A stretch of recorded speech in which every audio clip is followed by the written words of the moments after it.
Bismillah tawakkaltu 'ala Allah. Bismillah la haula wala quwwata illa billah. Bismillah Rabbi Allah hasbi Allah tawakkaltu 'ala Allah intasamtu billah. Fawatu amri Allah ma syaa Allah la quwwata illa billah. Bismillah. Bismillahi assalamualaikum warahmatullahi wabarakatuh.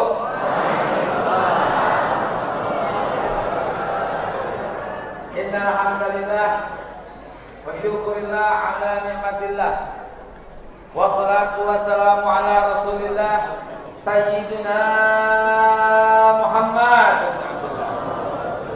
wa ala alihi wa sahbihi wa mawalah. Amma ba'du, fa ya ibadallah, usikum wa nafsi bitaqwallah.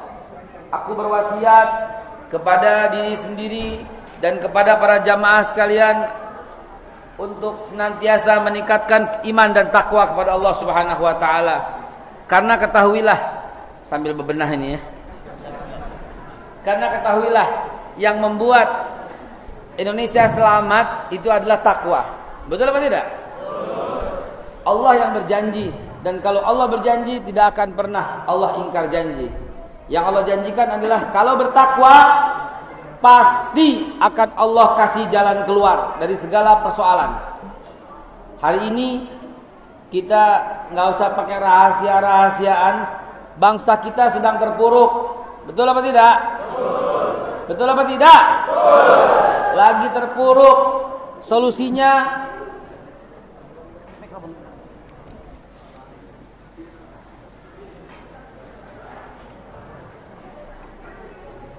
maaf, ada sabotase.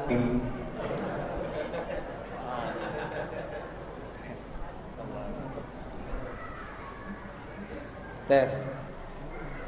Solusinya bagus ya? Solusinya bagus ya?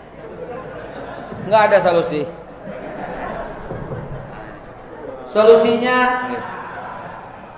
Solusinya takwa. Solusinya iman, takwa. Selesai semua persoalan. Ya ja'allahu makhraja. Pasti akan Allah berikan, akan Allah kasih jalan keluar yang terbaik. Itu solusinya. Sallu ala Nabi Muhammad. Jadi Bapak Ibu sekalian, solusinya adalah kembali. Solusinya adalah kembali. Solusinya kembali ke takwa. Iman, takwa dijamin Allah kasih jalan keluar atas segala persoalan hidup. Harus mayoritas yang bertakwa. Kalau cuma sedikit nggak jadi. Kalau banyakkan yang maksiat, kena lagi nanti. Idza zaharatil ma'asi fi ummati ammahumullahu bi'adzabin min indih. Kalau maksiat berkembang di kalangan umatku, maka azab Allah akan turun secara merata. Mana tuh tas. Maka azab Allah akan turun secara merata kalau maksiat berkembang. Tahu nggak maksiat yang paling besar dosanya dari pembunuhan? Apa itu? Apa? Fitnah. Yang keras, yang kompak. Maksiat yang paling besar dosanya lebih daripada pembunuhan adalah fitnah. Dan yang paling besar lagi adalah yang difitnah cucunya Rasulullah sallallahu alaihi wasallam. Enggak ada maksiat yang lebih hebat daripada ulama difitnah. Enggak ada maksiat yang lebih dahsyat daripada ulama, kiai difitnah, cucu-cucu Rasulullah habaib difitnah. Ini namanya mengundang murka Allah Subhanahu wa taala. Saya belum mulai ceramah. Belum mulai, ini baru pembukaan. Masya Allah. Hari ini, malam ini kita ketemu. Ini bukan malam terakhir ya? Masih ada lagi? Malam terakhir? Karena bukan malam terakhir, slow aja dulu. Sallu ala Nabi Muhammad. Allahumma salli wa sallim wa barik alaihi wa ala alihi. Hadirin, malam ini kembali Al-Fakir menyampaikan materi ceramah soal sejarah. Tidak lain tidak bukan, tadi cuma pembukaan, cuma sedikit pemanasan. Tidak lain tidak bukan, balik kita kepada sejarah. Dan Al-Fakir ingin menyampaikan sejarah tentang Piagam Madinah, konstitusi pertama di dunia. Konstitusi ini belum, ya Allah ya Rabb, zaman itu nggak ada yang sanggup deh, nggak ada yang sanggup kecuali Nabi kita Muhammad Sallallahu Alaihi Wasallam. Konstitusi ini terkenal dengan sebutan Konstitusi Madinah. Adalah konstitusi pertama di dunia. Dibuat tahun 622 oleh seorang yang luar biasa di zamannya, penghulu alam semesta, yang paling cerdas seumur-umur manusia, yang kecerdasannya lebih daripada dihimpunnya semua manusia, yang di zamannya orang yang paling kaya raya. Nggak ada yang lebih kaya daripada Nabi kita Muhammad pada zamannya. Tapi beliau memilih untuk hidup sederhana. Kalau bapak ibu membaca satu hadis di mana Nabi udah puasa 3 hari belum makan, itu hanya satu peristiwa saja, yaitu peristiwa Khandaq. Ketika memang tidak bisa pulang berbulan-bulan dalam situasi perang, wajar kalau ternyata menahan lapar. Jangan jadikan itu sebagai patokan. Nabi kita itu kaya raya, namun beliau memilih hidup miskin dan sederhana. Di zamannya beliau satu-satunya manusia yang memperkenalkan barang-barang orang-orang Mekah. Berarti beliau adalah eksportir pertama di dunia. Di zamannya semua orang yang keluar kota akan titip barangnya kepada beliau.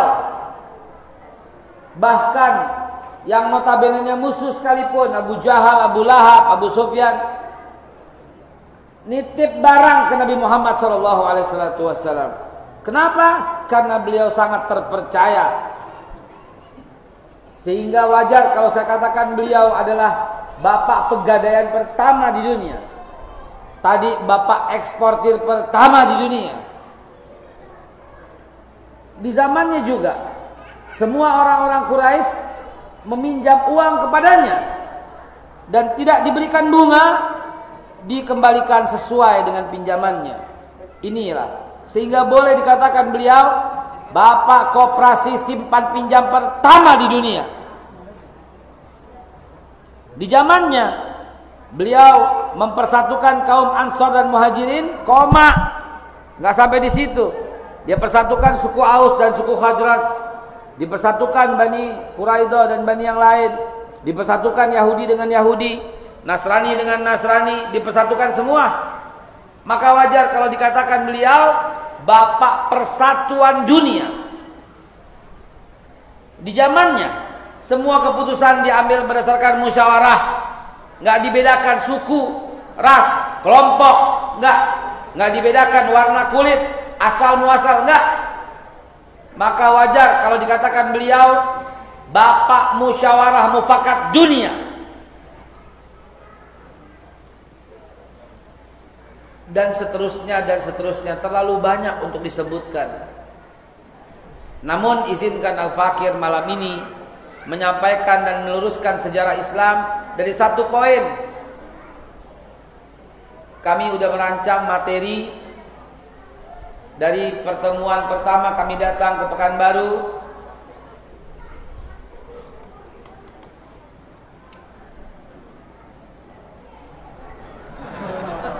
masih kurang kayaknya ini. Dan hari ini izinkan saya membawakan satu materi Piagam Nabi Muhammad SAW. Konstitusi pertama di dunia, dibuat tahun 622 oleh tangan Nabi kita sendiri, dan sampai sekarang berlaku, dipakai oleh Amerika menjadi Declaration of Human Rights, dipakai PBB, dipakai di Swiss menjadi Perjanjian Jenewa. dipakai di semua dunia, bahkan dipakai oleh negara kita menjadi Pancasila dan Undang-Undang Dasar 45. Semua mengakui hal itu. Semua yang mencari sejarah ini insya Allah dijamin akan terkagum-kagum, akan makin cinta, akan makin sayang dengan Nabi kita Muhammad sallallahu alaihi wasallam. Hadirin yang dimuliakan Allah, tadi belum ceramah ya, pembukaan ya. Izinkan saya menyampaikan pertama dan utama terima kasih yang sebesar-besarnya.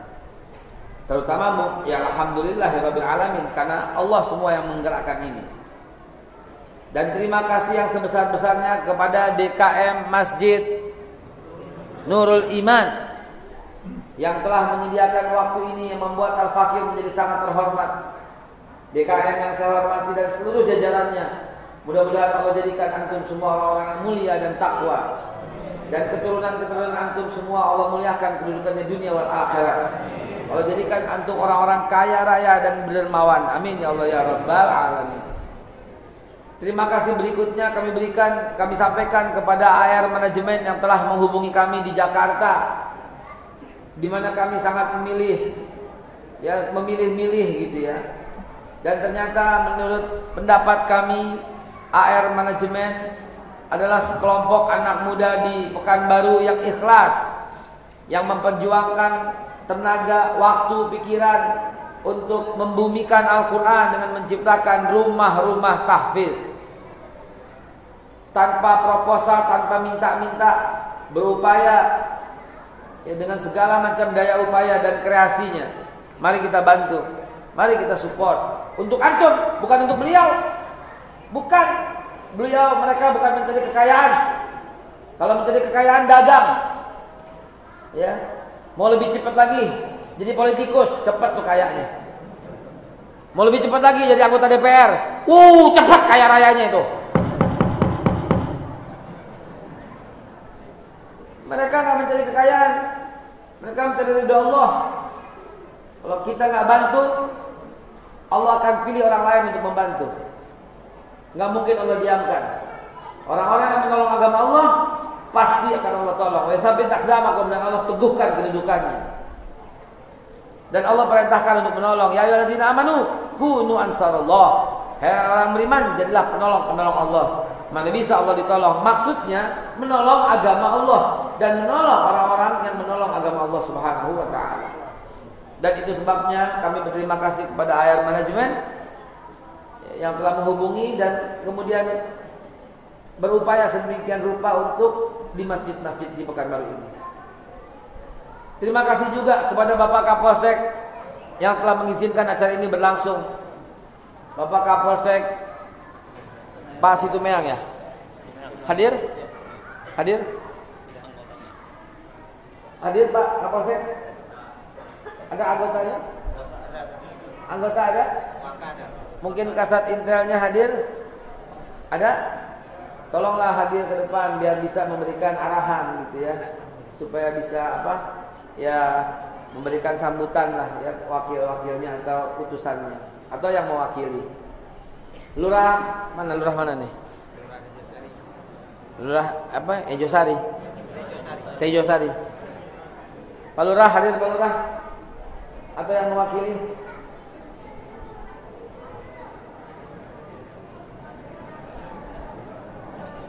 Baik, atau Pak Camat hadir, Pak Camat?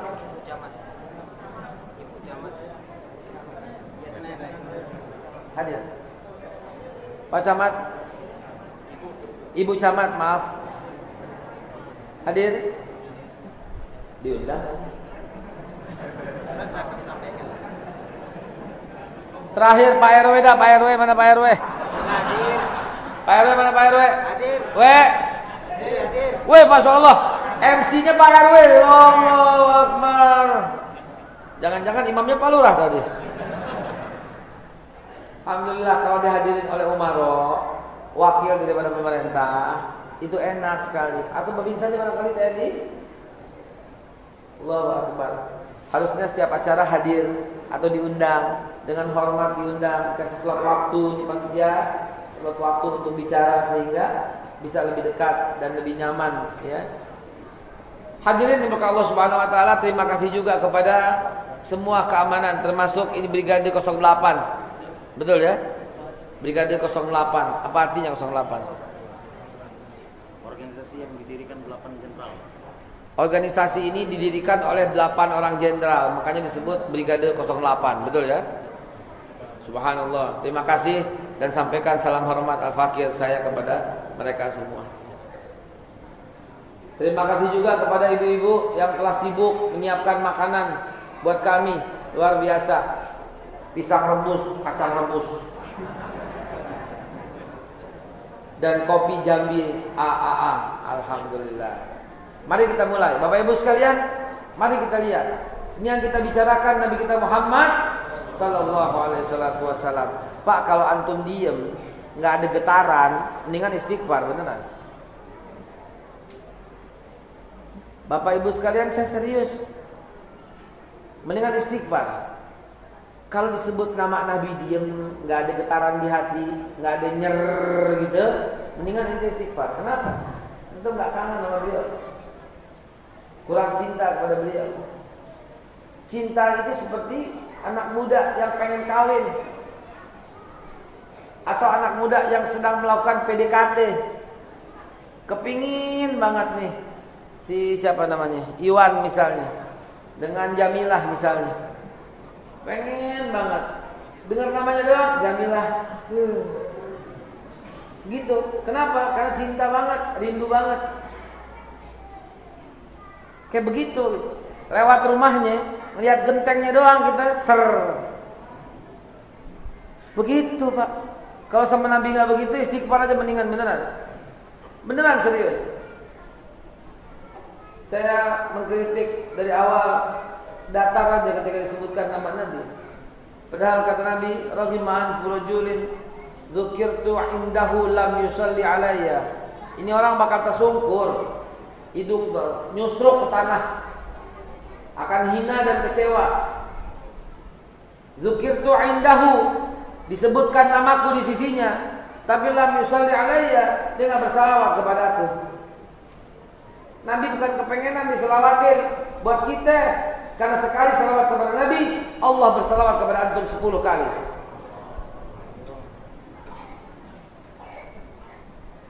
Jadi, dan yang kita bicarakan ini beliau hari ini. Sayang 1000 sayang. Di sekolah kita coba diajarkan Nabi punya sifat apa, Bu? Siddiq, terus tabligh, terus amanah, terus fatonah, terus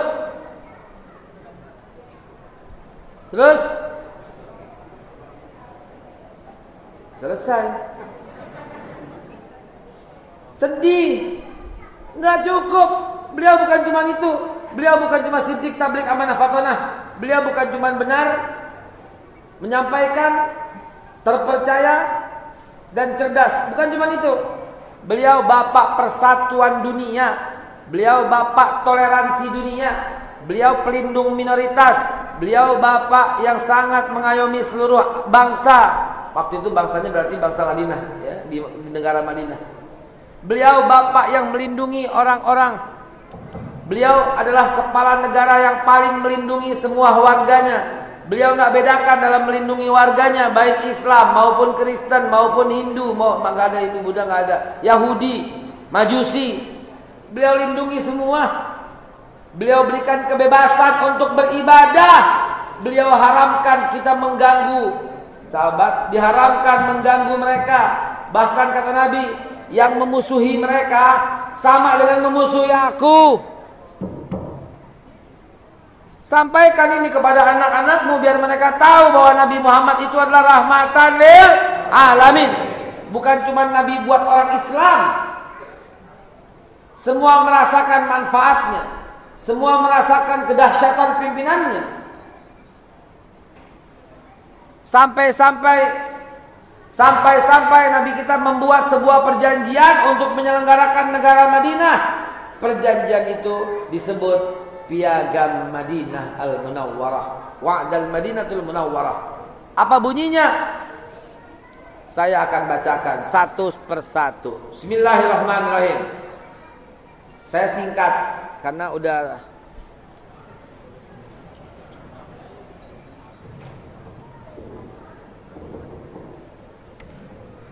saya persingkat karena hari sudah larut malam dan besok subuh jam 2:30 harus berangkat ke daerah Kerinci untuk siap Indrapura. Kerajaan itu. Kerajaan ya. Siap Indrapura. Jadi harus menyiapkan fisik ya. Saya bacakan nih Pak. Sebentar sebelum saya bacakan dengerin dulu deh gini. Ya halo. Halo. Bisa dengan Pak Iwan. Pak, Bu. Ini yang saya ceritakan tahun 622. Waktu piagam itu dibuat. Maka bandingkan yang Nabi buat dengan raja yang lain buat. Kan Nabi seorang raja juga kan? Nabi seorang presiden juga kan?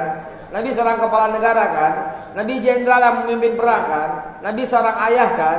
Nabi seorang kakek kan? Nabi seorang suami kan? Nabi seorang pemimpin kan? Nabi seorang lengkap lah beliau. Beliau seorang pedagang yang hebat kan? Beliau konglomerat kan? Beliau juga orang miskin kan? Gimana Ustadz konglomerat miskin juga? Konglomerat memang kaya raya tapi beliau memilih hidup miskin. Ibu bapak sekalian yang dimuliakan Allah, di tahun 622 di sebelah atas itu ada negara yang namanya negara Romawi. Rajanya menentukan kalau beda pendapat sama raja mati langsung. Kalau ada agama yang lain dalam satu negara itu mati, dibunuh. Itu peraturannya memang. Dan yang boleh kawin sama perempuan hanya keluarga dan keturunan raja. Kalau nggak punya terah raja dikebiri, dipotong, nggak boleh kawin, saudara. Itu di atas Romawi namanya. Dan sangat jahiliyah. Kenapa? Karena piaraan raja itu singa dan makannya orang. Dibungkus dengan gladiator. Tuh dia. Di sebelah timur ada kerajaan Majusi Persia. Di sana punya peraturan yang luar biasa jahiliyah, bahwa setiap orang yang boleh meniduri anak adalah ayahnya. Ayahnya adalah yang paling berhak untuk menghamili pertama kali anaknya. Ini saya ngomong berdasarkan sejarah. Biadab luar biasa. Agamanya harus nyembah api. Kalau ada yang tidak nyembah api, dibunuh atau keluar dari Persia. Di sebelah bawah Persia ada Asia Timur. Rajanya namanya Kongfu Se. Biadab luar biasa. Setiap memenangkan perang, dimanapun dia perang, yang kalah perang itu dikumpulin di kerangkeng untuk dimasak orang satu persatu untuk persediaan makan. Kanibal. Di sebelah barat ada kerajaan Habasyah, Raja Najasyi namanya. Tadi rajanya Manggus namanya. Raja Najasyi juga menerapkan hal yang aneh. Kalau beda pendapat sama raja, dibunuh atau keluar dari negara Habasyah.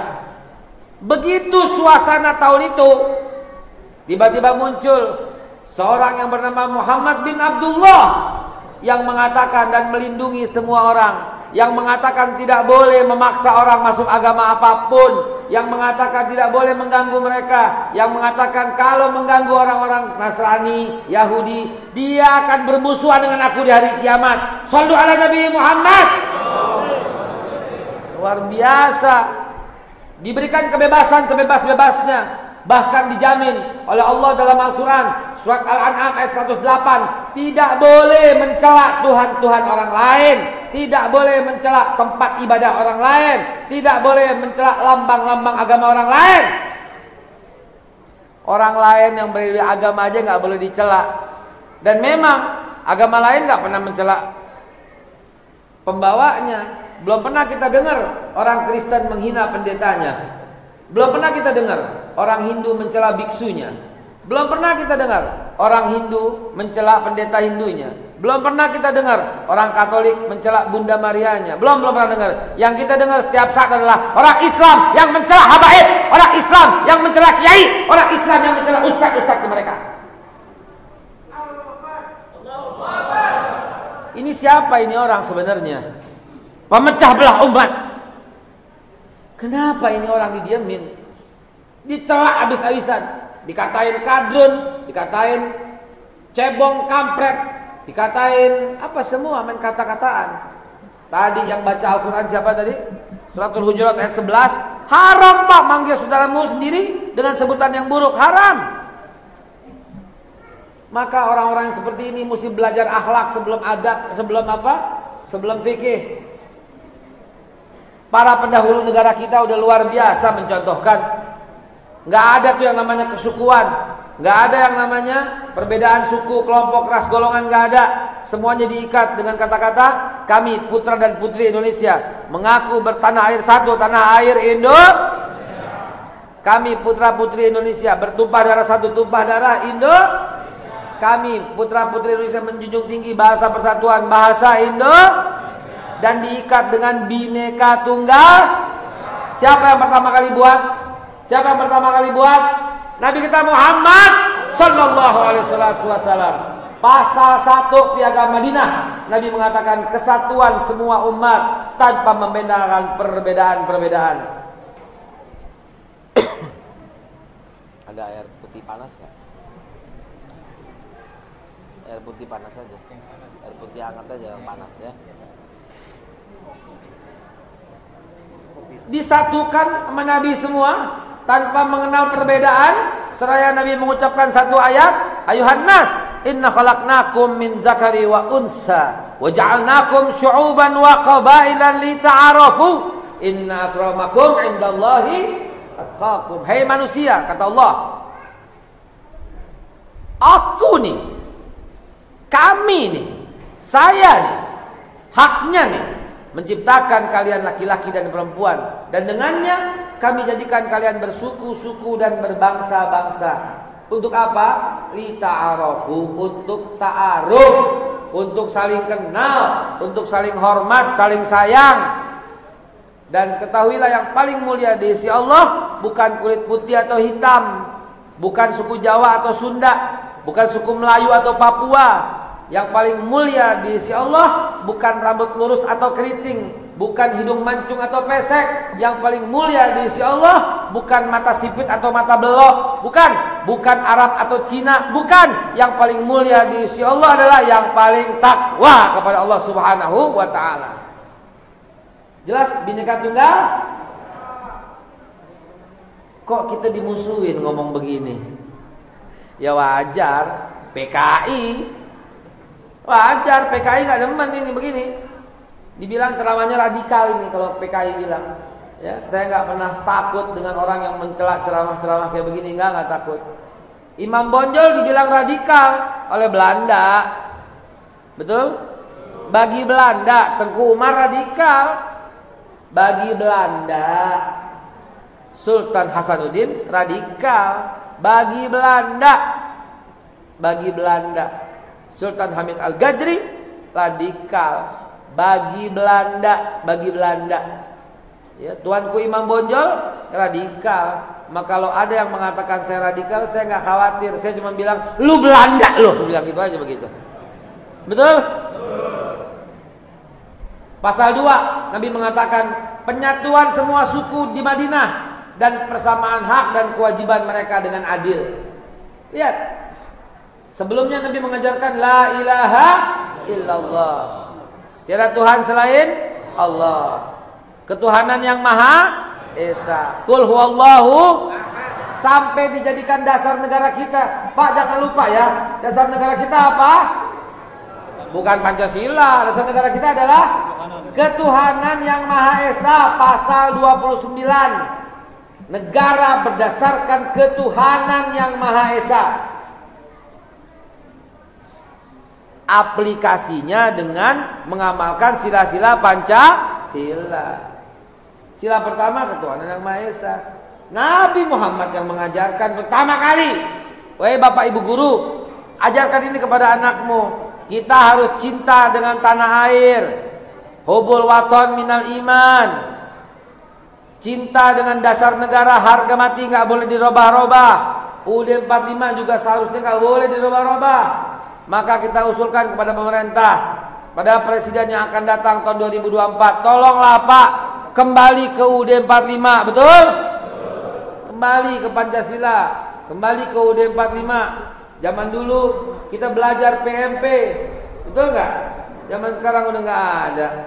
Zaman dulu kita sangat sayang dan saling hormat kepada sesama. Zaman sekarang kardun kampret. Mundur kita ini. Mundur. Tahun 1928 udah bersumpah kok, para pendiri negara bersumpah kok. Ya, sejak zaman Sansekerta udah dicengkram tuh Bhinneka Tunggal Ika. Berbeda nggak apa-apa, jangan musuhan. Ini kalau berbeda berarti musuhan. Ya Allah ya Rabb. Inilah pasal 2 yang Nabi terapkan. Penyatuan semua suku. Supaya bisa menghargai manusia dengan adil. Bukankah ini sila kedua? Pasal 3 Nabi menerapkan gotong royong dalam segala hal, kecuali kezaliman, dosa dan permusuhan. Lihat. Nabi terapkan ini 1500 tahun yang lalu. Pasal 4, kesatuan pendapat dalam menentukan hubungan dengan orang-orang yang memusuhi rakyat. Jadi nggak boleh menciptakan ini menciptakan teror di masyarakat, haram Pak. Menciptakan rasa takut di masyarakat, haram. Menciptakan apalagi intoleransi di masyarakat sehingga menimbulkan keonaran, haram. Nabi udah terapin kok, jadi undang-undang di negara kita. Pasal 5, membangun masyarakat dengan sistem yang lurus, sebaik-baiknya dan sekokoh-kokohnya. Jadi tidak ada bentuk baku negara dalam Islam. Nggak ada. Mau kerajaan, silahkan. Tuh Saudi Arabia contohnya. Mau monarki, silahkan. Tuh Jordania misalnya. Mau republik, silahkan. Tuh Irak misalnya. Mau perdana menteri, ada perdana menteri, silahkan. Tuh Malaysia. Dan kita memilih bukan hanya republik, tapi kita memilih Negara Kesatuan Republik Indonesia. Takbir! Merdeka! Selama-lamanya. Itu yang kita pilih, saudara. Boleh asal 2. Ila fi Quraisyin ila fihim rihlatash shita'i was-shayf falyabudu rabb hadzal bait. Ini fungsi negara nih, lihat. Apapun bentuknya enggak masalah, asal memenuhi syarat ini. Lihat. Allazi at'amahum min wa amanahum min. Tuh, ju itu lapar, diatasi dengan stabilitas ekonomi. Jadi negara harus menjamin tidak boleh ada rakyatnya yang lapar. At'amahum min ju. Dan negara juga enggak boleh membuat ada suasana takut. Wa amanahum min khauf. Khauf itu takut, lawannya ketentraman, kedamaian, pertahanan, keamanan.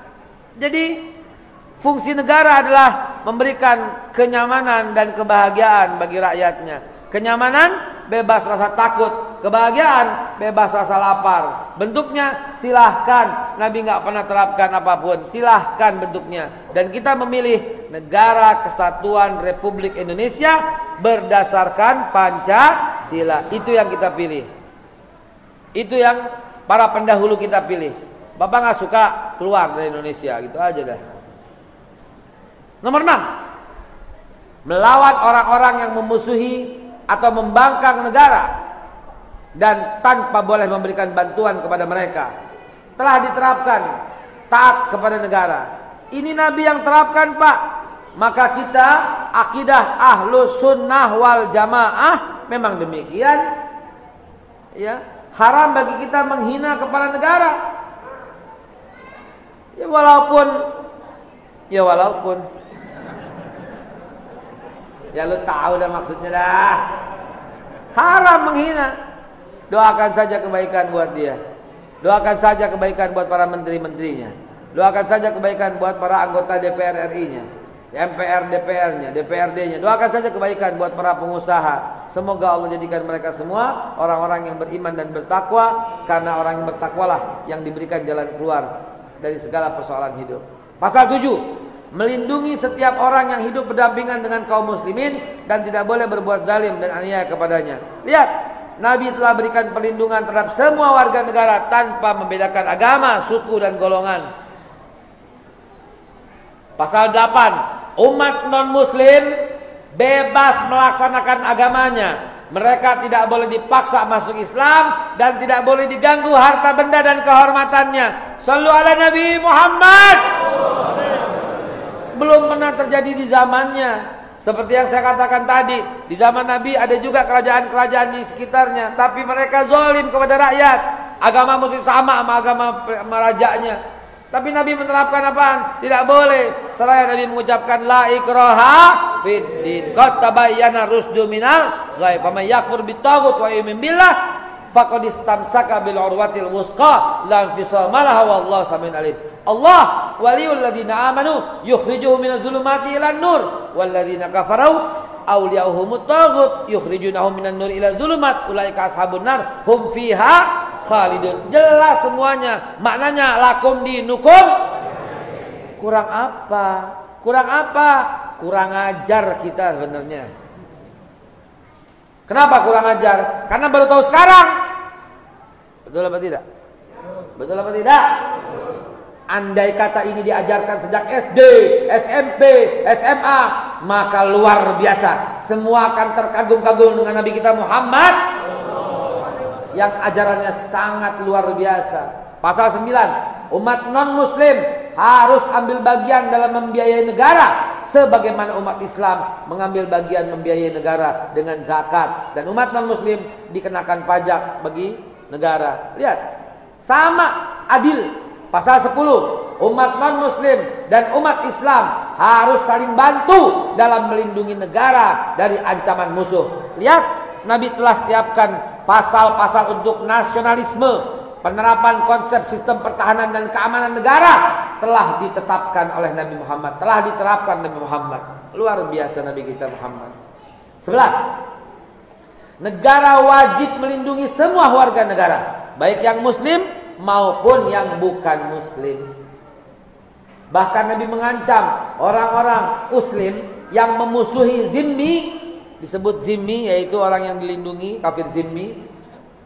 Mereka yang menyakiti zimmi, yang tidak adil kepada zimmi yang non-muslim ini, mereka akan berhadapan denganku di hari kiamat.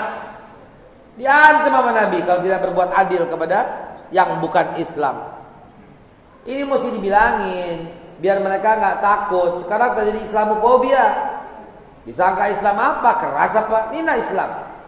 Umat Islam dan non-muslim tidak boleh melindungi musuh negara dan tidak boleh melindungi orang-orang yang membantu memusuhi negara. 13, lebih cepat. Kita buka tanya jawab bentar. Apabila satu perdamaian, ini paling favorit saya nih. Ya, paling saya suka membacakan ini. Apabila satu perdamaian membawa kebaikan bagi masyarakat, maka semua warga negara, baik muslim maupun non-muslim, harus rela menerima perdamaian itu. Inilah indahnya Islam. Musyawarah untuk mufakat. Kita telah melalui fase-fase ini. Tahun 28 kita buat Sumpah Pemuda, kesepakatan yang sangat indah. Tahun 45 kita buka pembukaan UUD 45 bahwa sesungguhnya kemerdekaan itu hak segala bangsa, dan oleh karena itu penjajahan di atas dunia harus dihapuskan karena tidak sesuai dengan pri kemanusiaan dan pri keadilan. Dan perjuangan pergerakan kemerdekaan Indonesia sampailah kepada saat berbahagia dengan selamat sentosa mengantarkan Indonesia ke depan pintu gerbang kemerdekaan Indonesia merdeka, bersatu, berdaulat, adil dan makmur. Atas berkat rahmat Allah yang Maha Kuasa dan didorongkan dengan keinginan yang luhur supaya berkehidupan kebangsaan yang bebas, maka dengan ini rakyat Indonesia menyatakan kemerdekaannya. Kemudian daripada itu, untuk membentuk suatu pemerintahan Indonesia yang berdasarkan kemerdekaan dan perdamaian abadi, yang melindungi segenap tumpah darah Indonesia, memajukan kesejahteraan umum, mencerdaskan kehidupan bangsa, maka disusunlah dan seterusnya yang kita kenal dengan Pancasila. Shallu ala Nabi Muhammad. Ini semua Nabi yang ngajarin, Pak, Bu, Nabi yang ngajarin. Kenapa kita pakai, kita nggak sebut nabinya? Ya Allah.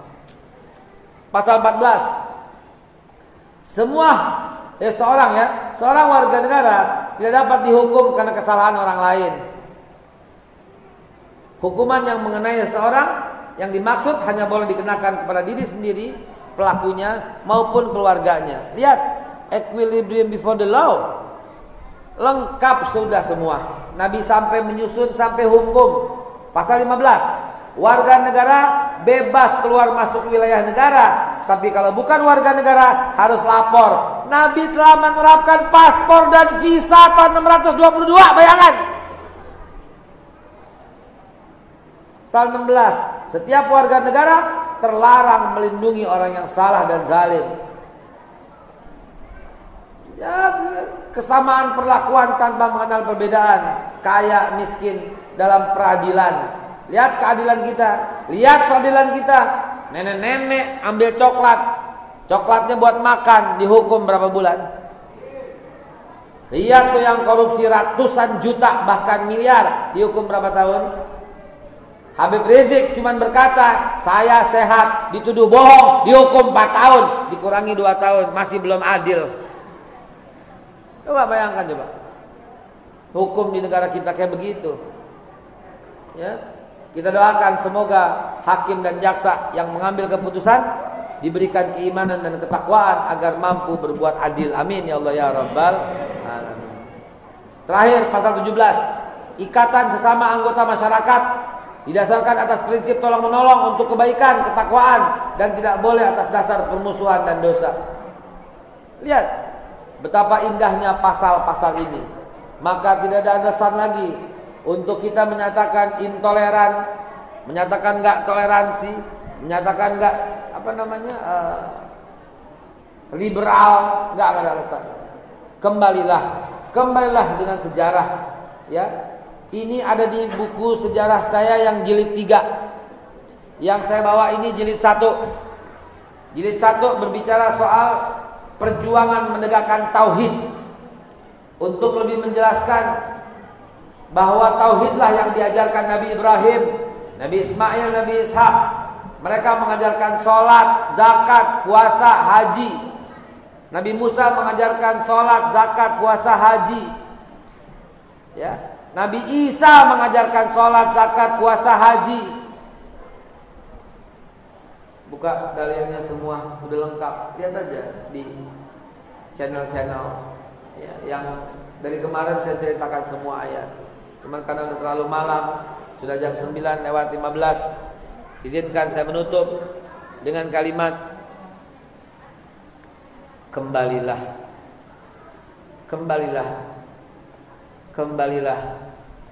kepada Al-Quranul Karim yang hari ini sudah mulai kita abaikan. Hanya berdasarkan survei, hanya 32% orang yang bisa membaca Al-Quran di bumi kita. Akibatnya salah kaprah dengan Islam. Boro-boro bisa ngerti artinya, yang bisa baca cuma 32%. Kalau semuanya bisa baca orang Islam, lalu seperti apa yang saya sampaikan barusan menjadi pegangan. Betapa tentram negara ini, betapa adil negara ini, betapa tertib negara ini. Yang korupsi kagak bakal punya kesempatan karena dilarang. Ya. Dan hancurnya negara kita salah satunya adalah karena korupsi yang gila-gilaan, dikeduk habis-habisan. Inna lillahi wa inna ilaihi raji'un. Sebelum ditutup mungkin ada yang ditanya, ada? Enggak ada. Alhamdulillah rabbil alamin. Enggak ada. Karena enggak ada, maka tolong mari. Ya, karena waktu udah larut, izinkan saya menutup dengan kalimat, wahai Bapak Ibu sekalian yang dimuliakan Allah, kembalilah.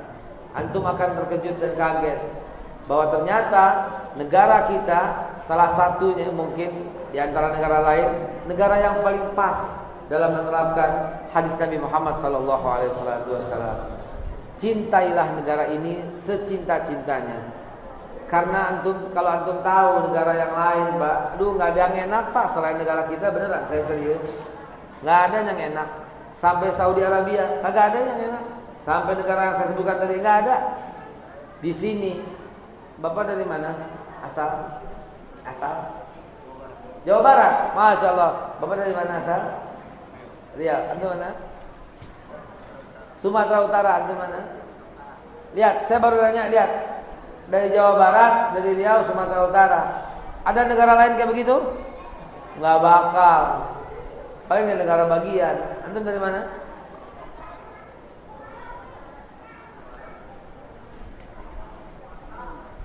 Bandung. Kumaha damang. Lihat coba itu. Ada 714 suku di Indonesia, membaur semuanya. Ada 630 dialek bahasa di Indonesia, membaur semuanya. Ada 6 agama, ada 17.000 pulau. Negara lain mana ada yang kayak begitu, Pak? Jaga Indonesia, jaga sampai anak cucu kita, jaga negara kesatuan Republik Indonesia. Dahulukan adab di atas segalanya, dahulukan akhlak di atas segalanya, karena Nabi yang berpesan innama bu'itsu liutammima makarimal akhlak, maka akan selamatlah kita. Itu akan saya cantumkan di buku yang ketiga. Ini buku pertama, menyusun soal perjuangan menegakkan tauhid. Saya sempat singgung apa yang saya ceramahi barusan di halaman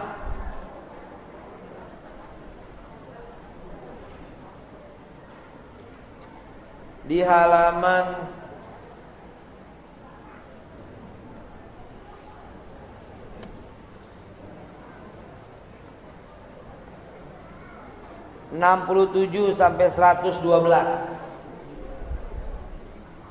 Ada periode Mekah, hijrah ke Habasyah, pemboikotan, tahun duka cita, Isra Mi'raj, Bai'atul Aqabah 1 2, hijrah ke Madinah, perjanjian di Madinah, masyarakat Madani, masa-masa tahun delegasi, haji dan perpisahan. Saya cantumkan ini semua. Sebar luaskan, Pak, jangan pelit-pelit. Saya buat buku ini untuk dibagikan ke semua orang. Gratis, Pak. Gratis. Enggak, beneran gratis, tapi bawanya dikit. Dan ini hanya untuk hadiah bagi orang-orang yang ikhlas dalam membantu rumah tahfiz. Jadi nggak dijual, nggak ada di toko buku. Tapi ini saya persembahkan sebagai souvenir, sebagai hadiah. Bapak Ibu bantu rumah tahfiz supaya rumah tahfiz ini bisa lanjut, ya, supaya bisa lanjut, nggak berhenti tengah jalan. Dan bagi orang-orang yang membantu perjuangan rumah tahfiz dikasih hadiah buku ini, begitu. Saya mohon izin istirahat karena besok harus ke Siak Indrapura, ya. Insyaallah, mudah-mudahan ini saya persembahkan untuk antum sekalian. Tafadhol Ustaz, bagaimana mekanismenya? Silakan Ustaz yang sampaikan. Shallu ala Nabi Muhammad.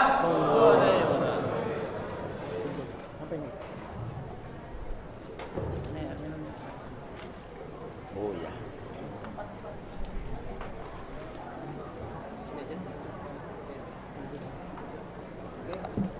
Alhamdulillah, Ustaz, Thank you.